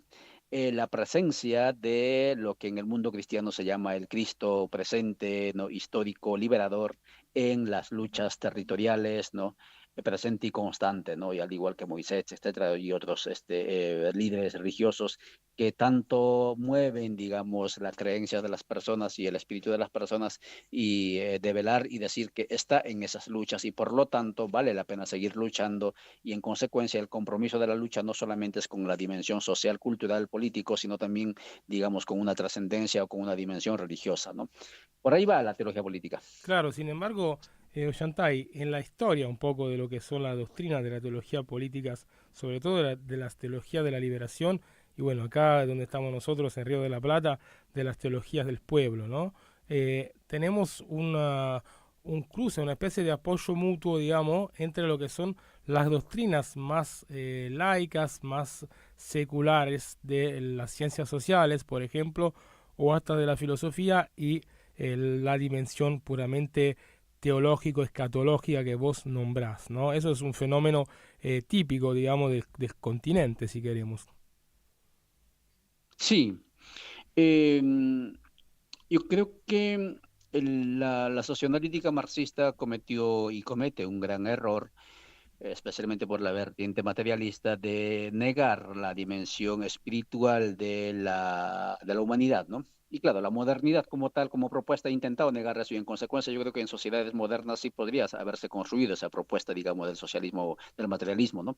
Pero en las realidades como los pueblos aborígenes, al cual por ejemplo pertenezco yo, la dimensión espiritual es un elemento constitutivo y determinante del ser y del estar siendo y en consecuencia em, cualquier esfuerzo por anunciar o develar la presencia de la trascendencia en la realidad necesariamente tiene que estar en la dimensión espiritual por un lado y por otro lado esa reflexión y ese acompañamiento tiene que ser necesariamente político porque los pueblos, el campo popular está en una situación de colonialidad o de colonialismo y de subalternidad. En consecuencia necesariamente tiene que ser liberadora y creo que por eso es que la teología de la liberación, ¿no? Más allá de sus limitaciones, ha pegado en algún momento, ¿no? O la teología del pueblo, como en el caso de Argentina, ¿no? Por algunas razones evidentes han podido, como Escanone, por ejemplo, plantearlo ello, pero sin embargo siempre iba por ese lado, por la liberación, ¿no? Porque los pueblos, en su gran mayoría, estamos en situación de subalternidad, de dominación, y en consecuencia no hay ninguna reflexión, digamos, para develar la presencia de la trascendencia que no esté, digamos, involucrado en esto de el anuncio del Dios liberador, ¿no? Claro. Y Lo saluda Arturo Avellaneda. ¿Cómo le va? Nuevamente, bienvenido y un honor para nosotros esta temática tan difícil de abordar y no es muy cotidiano encontrar un programa que trate sobre lo trascendente en una radio de FM. Pero me quiero sumar a la conversación y hacerle alguna reflexión, sobre todo por el sistema de creencias previo a la conquista, que también tenía su religiosidad y convivía de una manera natural con una forma comunista de administración de los medios de producción, un colectivismo muy, muy visible y que además convivía con su sistema de creencias, que por ahí no era igual al europeo, pero sí tenía un mundo espiritual. Le quería pedir una reflexión sobre ese punto. Sí. La gran justificación para aniquilar la dimensión espiritual de los pueblos por parte de los invasores en aquella época, durante la primera colonia y durante la colonia republicana, y me refiero incluso hasta muy entrado, ¿no es cierto?, Juan Pablo II, etcétera, aniquilando teología de liberación, justamente ha sido en el fondo esto de acusarnos a nosotros desde su perspectiva monoteísta como panteístas, ¿no? Por un lado, antes nos decían que éramos politeístas, ¿no? Y por eso en la primera colonia, digamos, nos aniquilaron las huacas y todo esto, pero en los últimos tiempos, cuando se planteó, por ejemplo, ya por la necesidad crítica del planeta, etcétera, de reconocer a la madre tierra, su dimensión, no solamente de ser superorganismo, sino también de ser, digamos, la creadora de la vida y todo lo demás, nos acusaron de ser panteístas, ¿no? Y eso ya era una herejía, digamos, en el cristianismo, porque no puede ser, digamos, todo Dios, como ellos dicen, ¿no? Sino eso sería, digamos, irse contra la identidad misma de Dios, ¿no? Que es diferente de su creación. Pero muy a pesar de eso, ¿no?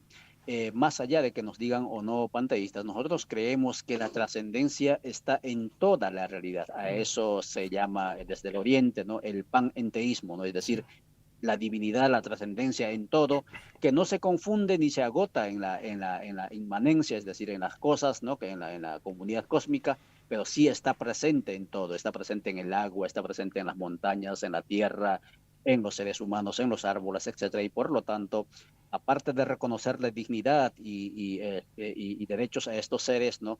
Tenemos que interrelacionarnos con mucha reverencia y con mucho respeto, ¿no? Esto ha sido, pues, no sé si a ese nivel lo estaban entendiendo, pero ha sido castigado brutalmente, pero no han podido desaparecer y esas prácticas y esas creencias han estado siempre con nosotros y ahora, pues, cuando, digamos, tenemos la posibilidad de hacer este tipo de eventos, ¿no?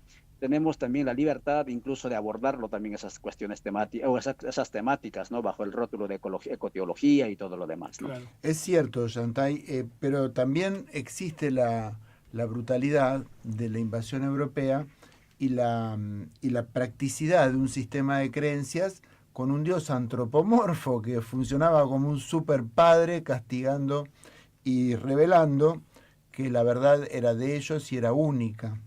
En ese sentido, obviamente, nuestro sistema de creencias a ellos les podría resultar panteísta, por ejemplo, cuando en realidad es más complejo, claro que sí. Para nosotros la espiritualidad es un camino esencial en la política, claro que sí, porque cada uno sabe por qué razón quiere ser una mejor persona. Desde ya, Julio, que en lo que hace a la teología de la liberación, por ejemplo, se nota que nuestros movimientos sociales influyen de una manera significativa en las religiones, aunque sean extranjeras. Le quiero preguntar puntualmente, Ollantay, sobre cómo viven esta espiritualidad los movimientos de ahí, de Guatemala, de Centroamérica, los movimientos sociales. ¿Te referís, digamos, cómo se vive la espiritualidad en los movimientos sociales? Sí. Por ejemplo, en Codeca. Codeca es un movimiento campesino indígena que tiene muchas manifestaciones de espiritualidad, de celebración, ¿no? Sí. A ver, desde una perspectiva, digamos, descriptiva, la presencia de la ritualidad y del misticismo, digamos, aborigen en los movimientos sociopolíticos en el continente a nivel general, digamos, de los movimientos, como en el caso, por ejemplo, puedo pensar, por ejemplo, en el caso de los pueblos de Bolivia, de los movimientos de Bolivia, han emergido y han tomado espacios con mucha más fuerza que en otros lugares, ¿no? En el caso de Bolivia, por ejemplo, es difícil hacer procesos de manifestaciones, marchas, protestas sin invocar, ¿no? La presencia de los apus, ¿no? De los abuelos, ¿no? Claro. De las divinidades, de los santos, o sin una misa, por ejemplo, que un cura los bendiga, o un pastor que las pueda orientar, o un yatiri que nos pueda orientar, etcétera, ¿no? Eso es una constante. En el caso de Centroamérica, incluyendo Guatemala, esto de la espiritualización de la espiritualidad de los pueblos, que en buena medida ha sido, digamos, producto del culturalismo, ¿no? Castrándole su dimensión política a la espiritualidad, también es una constante aún. Y por eso es que la espiritualidad, por ejemplo, de los pueblos aborígenes, no pega todavía con fuerza en las acciones de protesta o en los procesos, digamos, de transformaciones culturales que se va impulsando de manera sistemática. En los territorios sí están, pero a nivel general no necesariamente se ven. Por eso es que Codeca, ¿no? Como movimiento sociopolítico, ha asumido esta cuestión de la teología política, pero ojo, Codeca no lo asumió como una cuestión de la espiritualidad, sino más bien lo ha asumido, digamos, como una cuestión del compromiso cristiano, ¿no? Porque todos los espiritualidades, me refería a las espiritualidades ancestrales, porque casi el 90% de los que integran el núcleo del movimiento Codeca vienen de iglesias, aunque ahora las iglesias no los reconocen como sus hijos, porque los ven, digamos, muy mal portados con el sistema, pero sin embargo vienen con ello y por lo tanto se afianzan, digamos, en esta lectura de la Biblia, etcétera, no con una perspectiva liberadora, ¿no? Pero el gran desafío es, aparte de las citas bíblicas o la corriente, digamos, de las reflexiones de la Biblia, también asumir la vivencia de las espiritualidades ancestrales, ¿no?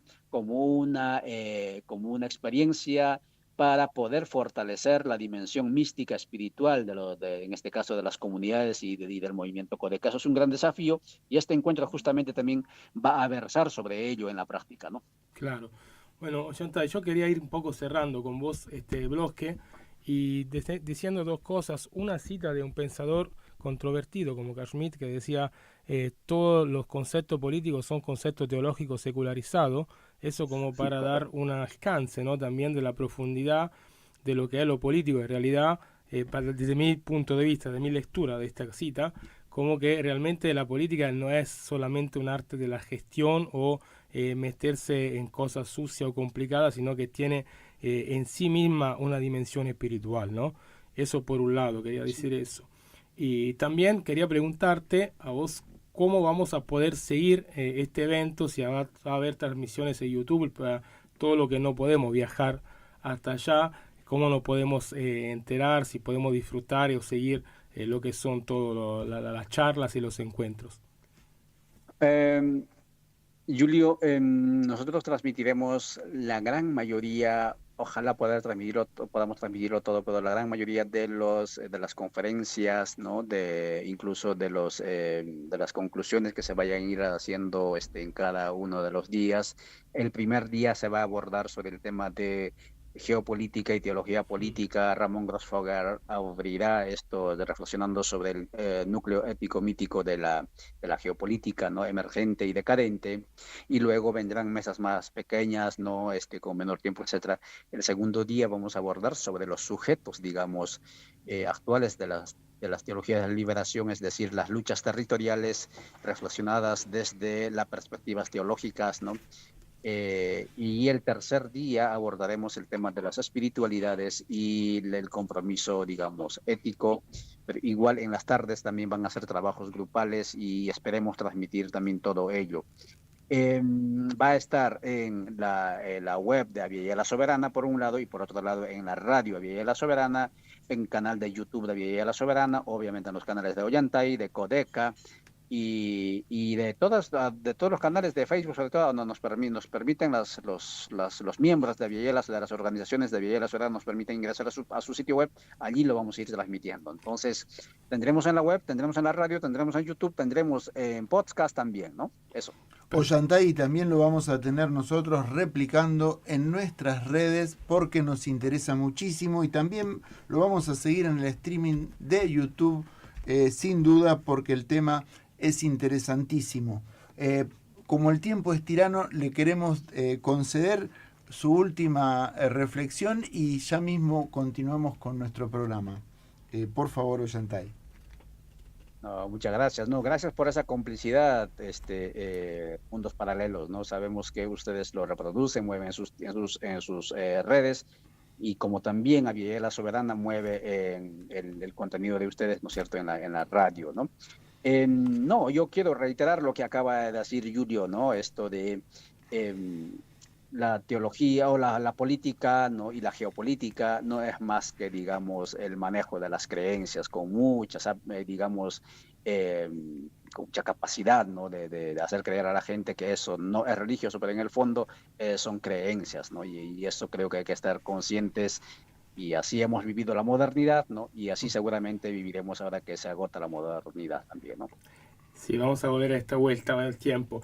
Ollantay, muchísimas gracias, realmente felicitaciones por esta organización, y también agradecido por organizar este tipo de evento, porque la verdad es único en el continente y necesitamos más y más de estos espacios. Te mandamos un fuerte abrazo y bueno, nosotros personalmente nos vamos a ver el domingo que viene en el Informativo Plurinacional. Así es. Muchísimas gracias, Julio, por la complicidad, y gracias a todos, a todo el equipo, pues. Un gusto, que estén bien, Arturo también. Hasta luego. Pues. Gracias, hasta luego. Gracias, Ollantay Ismana. Y bueno, desde Codeca, desde Aviala La Soberana, desde esa tierra llamada hermosa Guatemala, escuchamos ese testimonio, y bueno, ya le damos la bienvenida a nuestra amiga Gabriela. ¿Cómo está, Gaby? Hola, ¿cómo están? Bienvenida. Julio, Arturo, gracias. Bienvenida a FM La Boca, Mundos Paralelos. Gaby Sepúlveda, gran amiga desde hace muchos años, presente en el Alto Valle del Río Negro, y allí trabajando desde su corazón, desde su militancia, desde su activismo histórico, pero también hoy con un proyecto enorme. Ahí arrancaste con un modelo de explotación agropecuaria ¿Hoy nos vas a contar de eso? De la Sí, un megaproyecto de... Bueno, primero yo quiero productivo. decir 2 palabras porque nos conocimos desde hace tiempo, con Gaby creo más de 10 años, y nos conocimos en el marco de la lucha de la primera resistencia al fracking. Ahora está habiendo una segunda resistencia, un poco atrasada, digamos, pero bueno, intentamos en esa época ponerle algunos palos en la rueda a esa maquinaria infernal que hoy está ya comiéndose todo, básicamente, en lo que es el norte de la Patagonia. Empezó en la provincia de Neuquén, hizo algunos pasos en la provincia de Río Negro, en Allen, en Cinco Saltos, y ahora ya está yendo para todo, ¿sí? Se está sacando la gana de contaminar el lago Pellegrini, o sea, cualquier cosa encuentra con agua, la usa para sacar petróleo y gas. Nosotros nos conocimos en ese entonces, bueno, en eventos durísimos como la muerte de Cristina Lincopán, la resistencia de Allen, y bueno, y después de ahí cada uno un poco siguió su camino según lo que era la vida, pero bueno, lo que compartimos es la pasión para la huerta, además que para las luchas, ¿no? También, sí. Bueno, muchas gracias por la invitación y bueno, un gusto estar acá compartiendo con ustedes. Y sí, bueno, un poco el camino ha sido desde la lucha de la resistencia al fracking, digamos, de lo que vos contabas, esas primeras resistencias, a después encontrar otros caminos como la huerta, que bueno, que me llevaron, digamos, a aprender un montón estos años de no saber ni cómo armar un compost, hasta, bueno, poder hoy compartir lo que es el saber de la huerta con otras personas, así, con compañeras y compañeros de huerta, y también hacerla conocer a los jóvenes en la universidad. Bueno, vos tuviste 2 experiencias importantes de huerta, ¿no? General en la provincia de Río Negro, las 2. Sí, en Río Negro, en Cipolletti, que es donde vivo. Ahí muy cerca hay una huerta comunitaria que se llama La Falda, en realidad es una huerta municipal que viene desde hace mucho tiempo, hace 25 años. Y bueno, se transformó en una huerta comunitaria donde va pasando mucha gente, muchos vecinos de la ciudad, haciendo experiencias, a veces más cortas, más largas. Hay huerteros que están desde hace 25 años, desde que se creó la huerta. Y bueno, ahí aprendiendo también de lo que son las instituciones, porque es una huerta municipal y tiene todas esas complejidades de un espacio que pretende o que se muestra como comunitario, pero que en realidad es institucional, ¿no? Claro. Y bueno, y por otro lado, hace un tiempito, unos 3 años, que bueno, inicié un proyecto de huerta en la universidad. Ajá. Y bueno, ¿en qué facultad trabajás vos? Estoy trabajando en Central. Digamos que la Universidad del Comahue tiene su sede central en Neuquén con varias facultades, y además tiene sedes en ambas provincias, Río Negro y Neuquén. Ahora en este momento estoy trabajando en la sede central dependiendo de la Secretaría de Bienestar Universitario. Bueno, Gaby, bueno, también hiciste muchas experiencias de encuentros, ¿no? Ancestrales. Sí, también. Cruzándote la cordillera, yendo a la parte de Urumapu, ¿no? Sí. De Chile. Pero contanos un poco, nosotros hoy te queríamos preguntar, un poco de tu experiencia. La huerta es algo que tenemos todos en común. Arturo está en la huerta del Galpón, de la Mutual Sentimiento. Yo tengo este sueño de también estar ahí. Invitada mañana, si querés, desde la mañana. Voy a cortar unas lechugas ahí en Triunvirato y Céspedes. Hay que destruyar, hay que... Sí, eso siempre viene. Te invito a desayunar unos nísperos que están a fondo, riquísimos. Buenísimo. Y a pasear mi perri que me está esperando en este momento. Bueno, yo también cuando vine a Neuquén hice mucha huerta y la verdad que es una cosa que disfruto mucho, es súper importante. Por un lado, como momento de sanación, diría así. Pero realmente trabajar la tierra, trabajar la huerta a ese nivel es un momento de reconexión profundo con la naturaleza, con el ser de uno mismo. Pero también importante por lo que podemos definir soberanía alimentaria, ¿no? Autoabastecimiento, control sobre la comida, como que toda una dinámica de pura salud, diríamos. Sí, sí. Bueno, con la huerta de la universidad la experiencia más ha ido a, digamos, a ofrecer un espacio de bienestar para la comunidad universitaria y para la comunidad local, digamos. Entonces ahí, bueno, digamos que esa intención y bueno, en esto ya empieza a entrar esto que vos decís, ¿no? La conexión con la tierra, lo espiritual. Ya al poner una intención en la huerta, eso llega a la huerta, se recibe, pasa, y a veces pasa más de lo que una piensa que está, digamos, poniendo ahí como propósito, como intención, ¿no? Entonces ese propósito de crear un espacio de bienestar para la comunidad realmente fue observable, digamos, fue experimentado.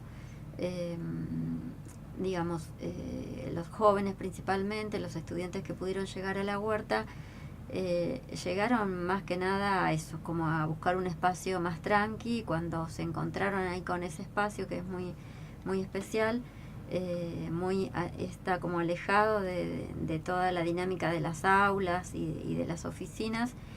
Bueno, encontraban siempre los comentarios de encontrar una tranquilidad, ¿no? El ponerse a regar y escuchar a los pajaritos y bueno, y todo eso que una huerta tiene, que te empieza a reconectar, a revincular con la naturaleza, nos empieza a revincular más allá también del trabajo manual con la tierra, con las semillas, el cultivo, el prestar atención a cómo están las plantas, si están sanas o necesitan, digamos, una intervención.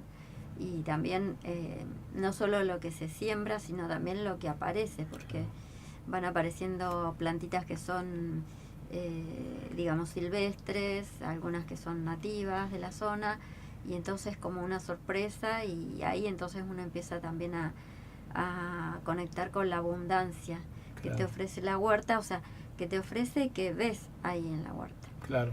Y bueno, y esa experiencia de abundancia también, digamos, en un momento como que la observé así, muy palpable, en la huerta de la Falda, que es la huerta de Cipolletti, que está a 20 minutos del centro, y te metes en un mundo, en un microclima que empezás a ver, digamos, desde los pájaros, los animalitos, los insectos, más lo que vos puedas poner en la tierra y lo que va saliendo solo, lo que van haciendo, y vos decís cómo tanta abundancia. Y o sea, siempre mi sensación era a la Falda es siempre me llevo algo, claro. Si no es algo que yo cultivé, es algo que salió, no sé. Ahora es interesante porque yo recuerdo cuando yo hacía la huerta, y todos me decían que hacer la huerta era algo de pobres.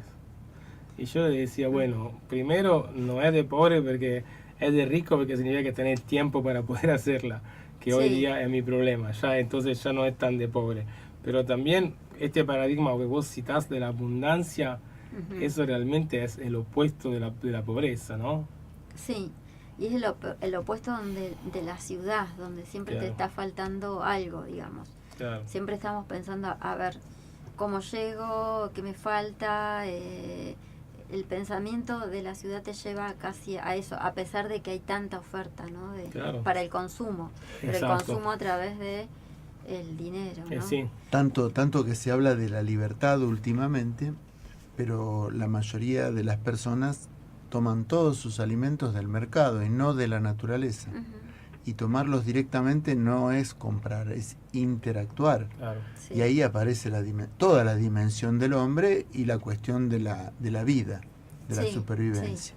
Y aparte son un conjunto de temas, ¿no, Arturo? Claro. La huerta es una dimensión comunitaria, digamos, ¿no? Natural, de alguna forma. El intercambio, compartir el espacio, el agua, la semilla, la labor, las herramientas, ¿no? La sabiduría, los saberes. Sí, es como una huerta, bueno, casi que no puede ser individual. O sea, siempre, o sea, muchas personas tienen o tenemos huerta en la casa, pero hacer huerta comunitaria con otros es lo que va realmente, porque la huerta lleva su tiempo, como vos decías, requiere su atención, no es que es así nomás, sino que requiere su atención, y estar con otras personas, digamos, hace que eso sea más factible. Y además de interactuar, como vos decís, con otros seres, como decía recién Ollantay, la interacción, ¿no? Con el agua, con los animales, con la tierra, ver la transformación. En la huerta de la universidad hicimos una experiencia re linda e importante, que fue compostar todos los residuos del comedor universitario, de la cocina. Muy bueno. Y una experiencia de sacar miles de kilos, digamos, de tratar miles de restos orgánicos de la cocina, y bueno, después de 6 meses poder cosechar ese compost. Wow. Y los estudiantes, las personas que van, ver ese proceso de transformación, o algunos preguntar, pero esto eran residuos cuando hoy es tierra. Entonces, bueno, Gaby, te interrumpo. El jueves pasado fue el Día Mundial de la Alimentación. Una fecha importante, bueno, en la mano de la FAO, que es una organización de las Naciones Unidas también, que está en Roma, y que justo hoy inaugura su museo sobre los sistemas agroalimentarios, ¿sí? Muy interesante, porque es un museo de conjunto de arte, de explicaciones, de historia también de esta agencia de las Naciones Unidas, por supuesto bajo una lupa de un proyecto que es la Agenda 2030, ¿no? La controvertida Agenda 2030.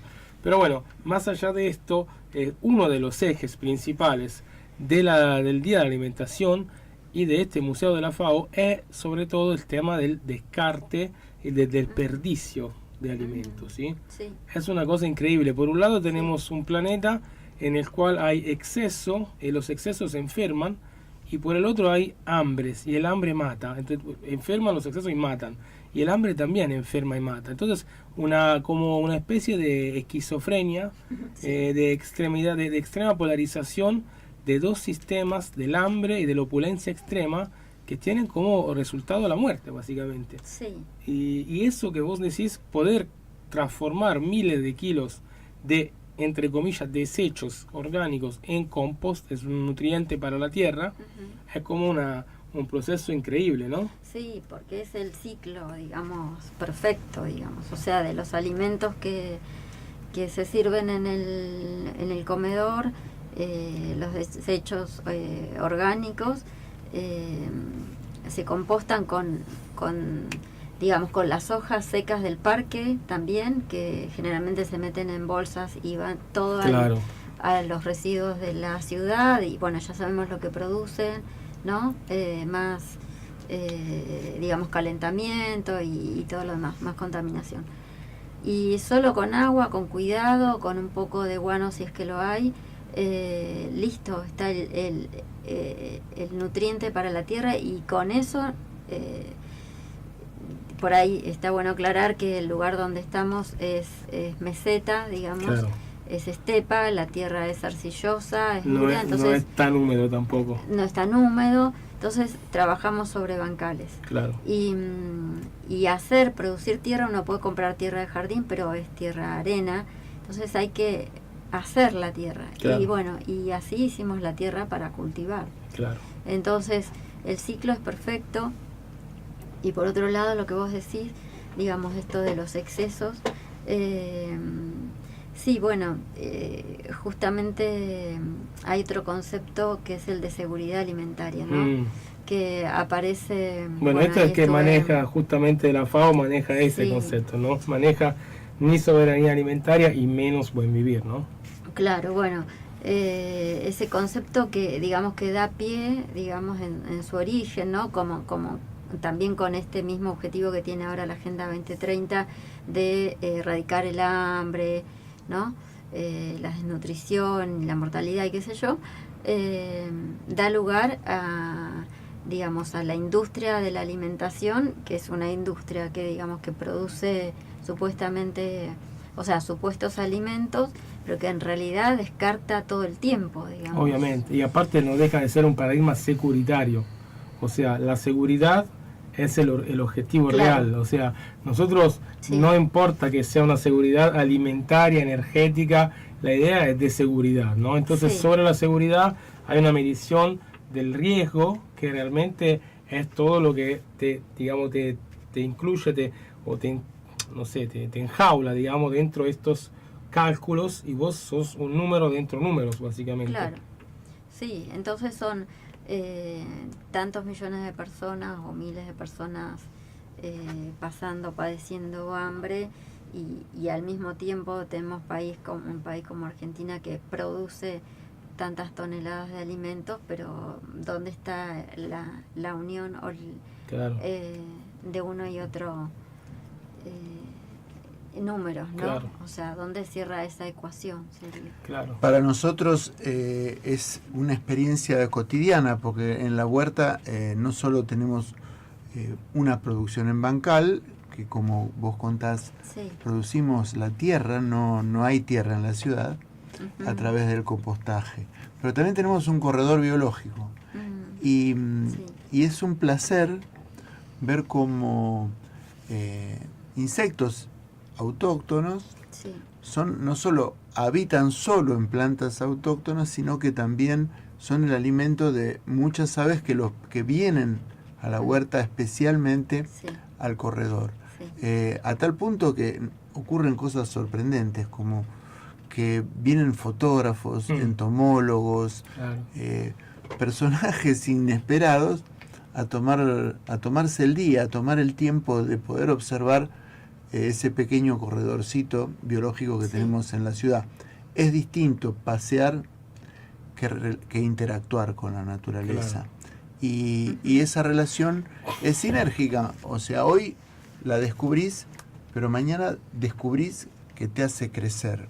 Yo creo que esto de la OMS y las organizaciones internacionales, la FAO, tienen muy presente el cautiverio del clientelismo, y quizás hasta inducen a que seas un consumidor más adictivo de un alimento industrial. Si bien su discurso no es texto.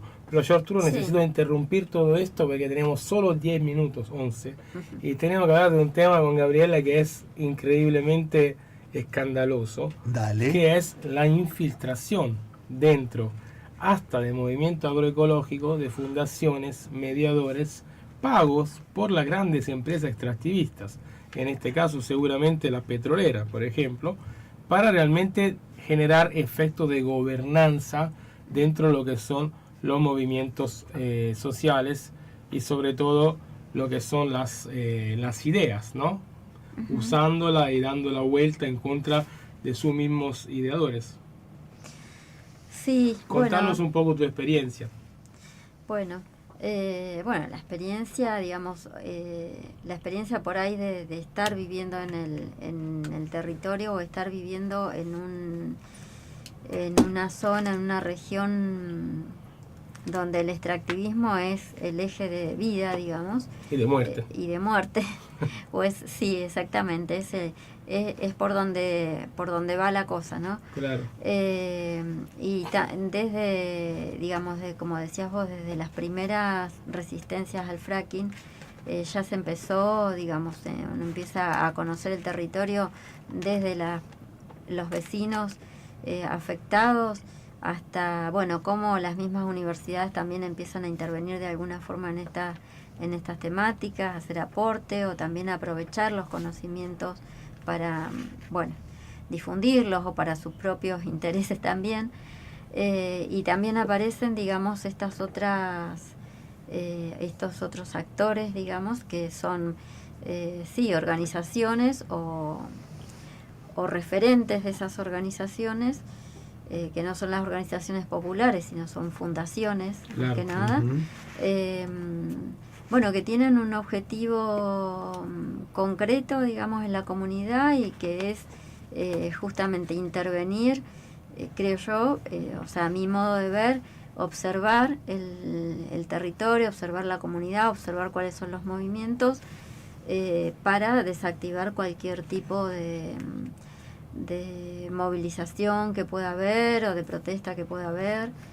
Y bueno, eso pasó como muy marcado en aquella época, que estamos hablando del 2012, y hace un año o un par de años viene como pasando también en una serie de movimientos que habían en el valle, o que hay, digamos, movimientos agroecológicos, que empezó a mover, digamos, a mucha gente, digamos, muchas chacras que empiezan como a reconvertirse, a querer, digamos, tener otro tipo de agricultura, movimientos sociales también, pequeñas organizaciones, donde se empiezan a hacer encuentros, intercambios, talleres, etcétera, que convocan, ¿no?, a este nuevo movimiento que quiere intentar, digamos, otra nueva forma de vida, otras experiencias.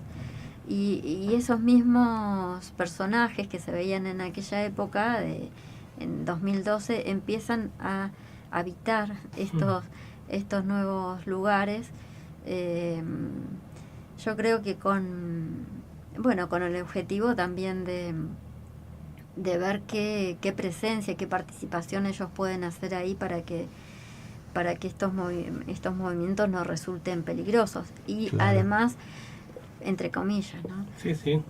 Peligroso en el sentido de empezar a pensar otras cosas, no de otra peligrosidad, porque está todo muy controlado. No, claro, peligroso para el proyecto, digamos, económico, de matriz territorial, ¿no? Sí. Es interesante porque en esa época, en 2012, hace 13 años, casi 15, digamos, eran los mismos, exactamente casi las mismas personas que participaban de asambleas, se metían en encuentro con los vecinos, en proyectos de responsabilidad social empresarial, para desvirtuar y desviar el flujo, ¿no?, de la protesta, también de la disidencia de alguna forma.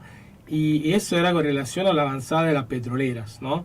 Concretamente. Sí. Yo recuerdo haber ido a encuentros en San Patricio del Chañar, donde Shell había organizado una repartija de tejas para,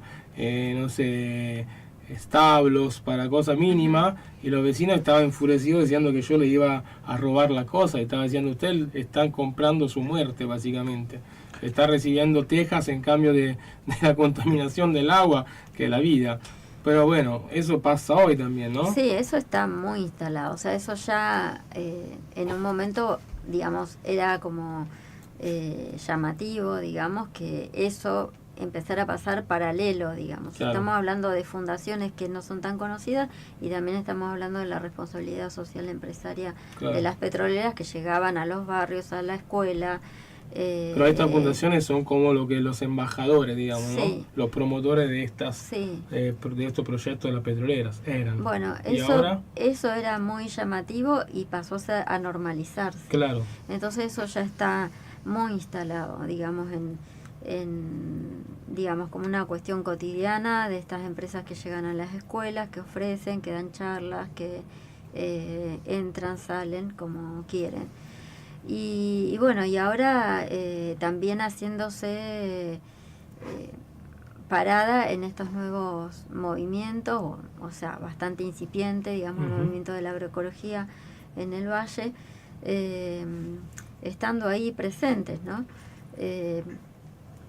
No sé, como uno presta atención por lo menos para ver qué es lo que se traen, digamos, muchas veces también es cooptar el discurso y transformarlo, digamos, apropiarse, otra vez hablamos de esto, ¿no? Apropiarse del discurso, transformarlo en una nueva oferta, digamos, para la comunidad, porque, digamos, eso vende también. O sea, hay que preparar ciudades que sean lindas, como dicen los funcionarios, usando esas palabras, ¿no? Tenemos que hacer este lugar va a quedar lindo porque va a tener, digamos, una galería, un shopping a cielo abierto, en un barrio residencial, privado, y queremos que la ciudad sea linda. Bueno, este tiene un término técnico, se llama gentrificación, ¿no? Viene del inglés, ¿no? Sí. De cambiarle de clase social. Sí. Los últimos minutos, dos cosas te quería preguntar.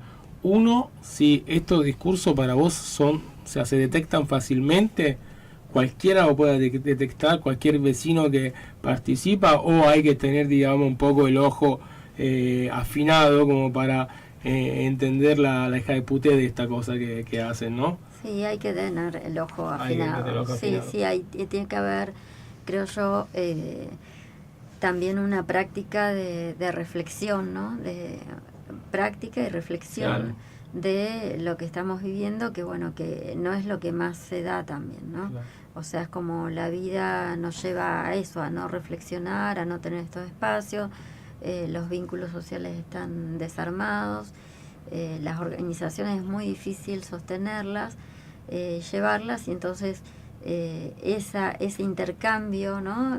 que nos hace aprender de esto no está. Claro. Entonces es muy simple para estas estrategias, digamos, del sistema,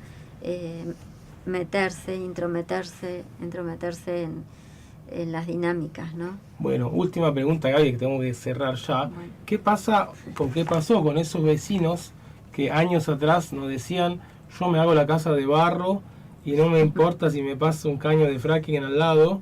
Y, por ejemplo, en proyectos grandes de agroecología como el Arroyón, en el municipio de Cinco Saltos, ¿no? Sí. Que hasta declaró un área agroecológica y ahora tienen a pocos metros la explotación no convencional que va a dar terremotos, pérdida de residuo tóxico. ¿Qué va a pasar con eso? Y lo que está pasando en este momento, digamos. Ajá.